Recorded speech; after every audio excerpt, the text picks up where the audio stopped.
So the recent update, they went and improved a ton of attachments that work on pretty much every weapon. And as a result of that, we have better bullet velocities, less recoil, and it kind of creeps more weapons into the meta conversation and kind of balance things out. So you do get a little bit more variety. I wish they still push it a little bit further, but we'll get into that. So the first loadout we'll go ahead and talk about is a little bit of a sniper support. I think there's probably a dozen different weapons you can use in this first slot, several different rifles, a handful of SMGs, and then you combine them with the HDR.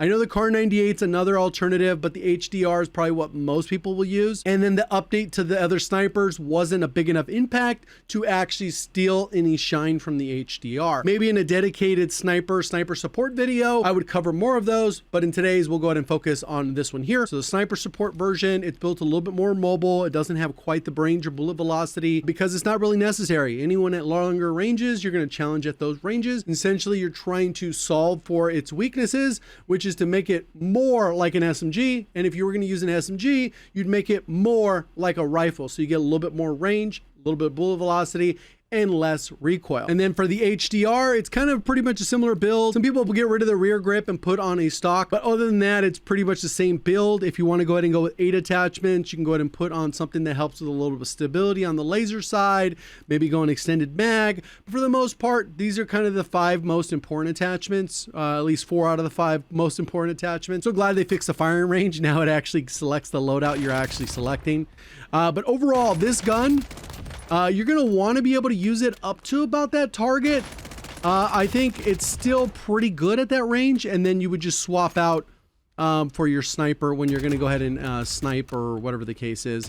So you're kind of locked in on that, and that's kind of the build. Snipers and sniper support meta have kind of died down a little bit because of some of the nerfs to the HDR and some of the buffs that have been happening to some of the long range stuff to kind of solve that problem. I still hope there's a ton of buffs on the way, but we'll kind of see what they do. Next loadout is still going to be the FFAR, but it's built out pretty much completely different. And then we got the Kompakt, which I still think is kind of on the fringe there because of the fast fire rate. It can be a little bit wonky, especially at targets at further range, but it still kills pretty quick if you can get into that first damage profile on the weapon. So FFAR built out like most of our long range options will be, especially with the buffs. It's even less valuable to go with an 8 attachment build in my opinion, because you're getting more bullet velocity, better recoil control, and it's less of a need for the other ones. But those ones, now those 8 attachments could be for guns where maybe you feel like you're just not accurate enough, which FFAR might fit into that category. Cipher might fit into that category. A few other guns might fit into that little category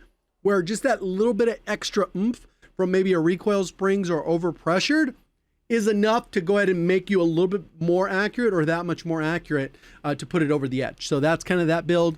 And then more of an SMG style build, which is kind of a all-around build. You can build it a little bit faster, or you could build it a little bit more like a recoil, beamy, more for long range. Not so much what I would recommend for the Kompakt, but there you go. So we got FFAR, which it's going to be a little bit more straight. We're already seeing that with the gun. It still has a little bit of the wiggle, which is I think some people will struggle with, but for like a resurgence style gun, I think this could be a lot of fun. Big map, it may be a little bit harder, or you just might need to have a little bit of higher skill ceiling on that one. And then the Kompakt is just pretty much straightforward. You don't even need to really use it at the 25 meters. Most the guns are going to be here up to about 15, 17 meters. Next up is the Cipher with the SOG. I've been a fan of the SOG for a while, even though the LC10 is probably the top end meta. I still prefer the SOG. I just like it overall. Fun to play with, even though I know it's slightly edged out by the LC10 at sometimes. But we got the Cipher, which is pretty good. And this one actually did improve quite a bit from the update. Before I felt like this one was a little bit more wiggly, just like the FFAR. But this one shoots a little bit straighter, so it bumps up a little bit more viable for more players, I would imagine. And then we got the SOG kind of built out there. Again, if this could be one of the ones where you feel like you want 8 attachments, you can go with that. This one I think shoots a little bit straighter than the FFAR did. Partly because that recoil can get a little bit out of hand because of the faster fire rate, versus this one is much slower relative to the FFAR's fire rate. So if you get off target, it's a little bit easier to just adjust back onto target. Then the SOG, which like I said, I do like quite a bit. I think it has relatively clean iron sights, even though it has those two things on the side that block it on the rear part of the sight. Next up is the Grau with the C9. I think a lot of people still really like the C9. It's just that upper chest shot and headshot combo that the LC10 provides can theoretically give you a faster TTK, but the C9 is very competitive in terms of TTK. Pretty much similar build that we would run on that. Grau, it ends up shooting a little bit straighter, mainly because of the vertical recoil and compensator getting improved across pretty much all the attachments, and then that's kind of how you build it out. 8 attachment doesn't really add much value to this one. I think this one's also an amazing sniper support that we've talked about. You can go ahead and use this instead of the FFAR, and you would just build it slightly different. You don't need to even change very much because it already kind of has a default build that has plenty of good bullet velocity and recoil control, and it'll just depend on what if you want to mix it up. I think both are great. Like I said, there's dozens of options for the sniper support, since nothing is quite as broken as we had the AK quite a few months back. And unfortunately, the meta didn't shake up too much. We do kind of have a new competitor because the Krig did get a slight nerf, and because of the other buffs, it kind of made a power creep to the DM10, which we'll talk a little bit about with the Grekhova. But first, we'll go ahead and get into the Krig and the LC10. This is still pretty much pound for pound what the vast majority will probably lean towards. You already have it leveled, unlocked. The attachments did improve it, and the nerfs are offset with some of the buffs that happen with the attachments. So it should feel about the same as it did before, for the most part. They changed a little bit of like the arm multiplier or whatever, but for the most part, it's going to be pretty much feel the same. The same thing with the LC10. It didn't really get touched, and the attachments did get improved. One extra little throw out there I'll go ahead and give is a lot of people probably ask about, what about the STG? Sounded kind of crazy on paper. I already updated on the spreadsheet. You can kind of see where its damage profile sits for the majority.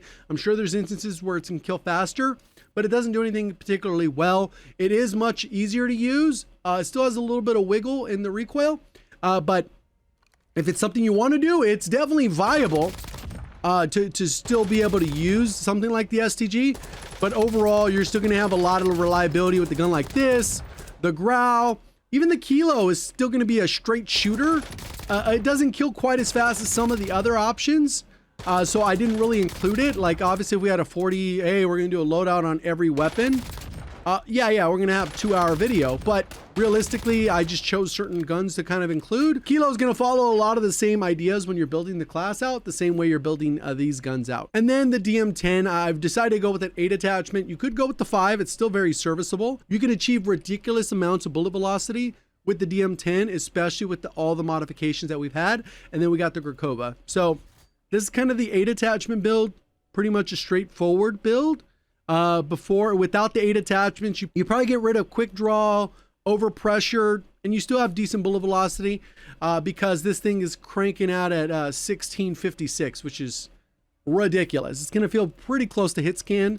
And this is going to be particularly important when you're shooting people out of the sky flying, because where you don't really have to lead as much, and with semi-auto guns, they notoriously struggle at hitting people in the air. The bullet velocity generally isn't enough to make up for that, whereas 1600 is. And then we got the Grekhova, which pretty straightforward build. I'm not a big fan of this. I would still probably go with the 5 attachment DM10, but I know this is, generally what people like to use if they're going to combine with the 8 attachment build, and it gives you that flexibility.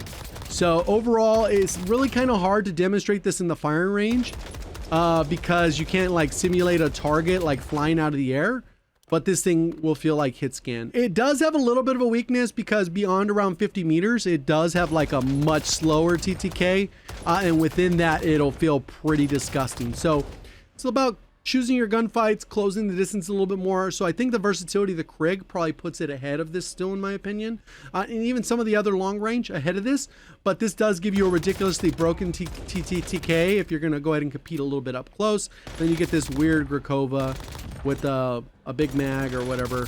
And it can still kill decently okay. But I still prefer the handling and control and all that stuff of an SMG. But to each their own. Maybe we'll get some more buffs in the near future. Appreciate all the support on the channel. See you on the next one. Thank you for watching. As always, have a great day.